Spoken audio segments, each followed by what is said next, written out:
हिंदू धर्म में कुछ नियम सनातनी है जो सभी प्रकार के लोगों पर लागू होते हैं। जैसे कि वैज्ञानिकों को पानी बनाने के लिए उन्हें 2 एटम हाइड्रोजन और 1 ऑक्सीजन तो चाहिए ही चाहिए, फिर चाहे वो ब्रह्मांड के किसी भी हिस्सों में क्यों ना हो।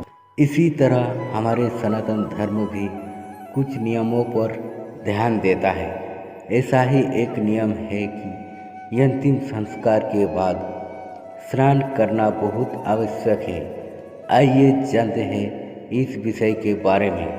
हिंदू शास्त्रों में कहा है कि शव यात्रा में सम्मिलित होने और दाह संस्कार के अवसर पर उपस्थित रहने से व्यक्ति को कुछ देर के लिए ही सही लेकिन जीवन की सत्यता का आभास होता है। जब शमशान जाने से आध्यात्मिक लाभ है तो वहाँ से आकर तुरंत स्नान करने की आवश्यकता क्या है? ये प्रश्न अधिकतम लोगों के मन में आता ही होगा। तो आइए बताते हैं इस परंपरा के धार्मिक और वैज्ञानिक कारण क्या है। धार्मिक कारण यह है कि शमशान भूमि पर निरंतर दाव जैसे होते रहने से वहाँ एक प्रकार का नकारात्मक ऊर्जा का प्रभाव बन जाता है जो कमजोर मनोबल के व्यक्ति को हानि पहुँचा सकता है।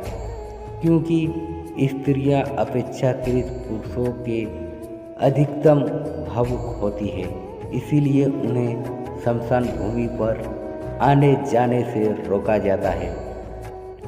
शास्त्र के अनुसार दाह संस्कार के बाद मृत आत्मा का सूक्ष्म शरीर कुछ समय के लिए वहाँ उपस्थित रहता है, जो अपनी प्रकृति के अनुसार कोई हानिकारक प्रभाव ही डाल सकता है।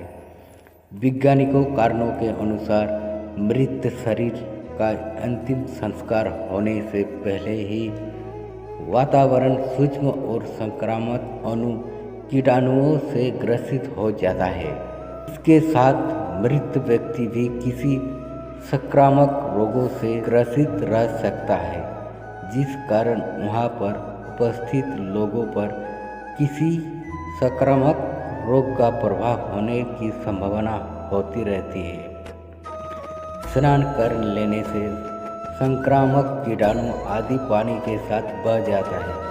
जब कोई जलती चिता के आगे खड़ा रहता है तब उसके शरीर की नकारात्मक ऊर्जा पिघल जाती है, जो शमशान में ही संभव है। क्योंकि दाव स्थान पर मंगल और शनि का ऊर्जा बहुत होती है, जिसके फलस्वरूप हमारे शरीर की नकारात्मक ऊर्जा पिघल जाती है।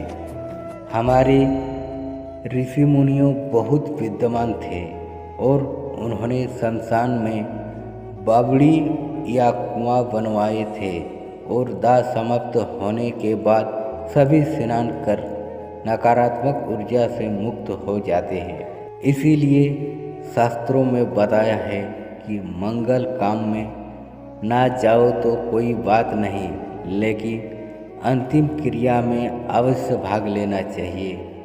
इस कारणों से शव यात्रा में भाग लेने के बाद स्नान करना आवश्यक हो जाता है। इसके बाद ही आगे का कार्य करने चाहिए।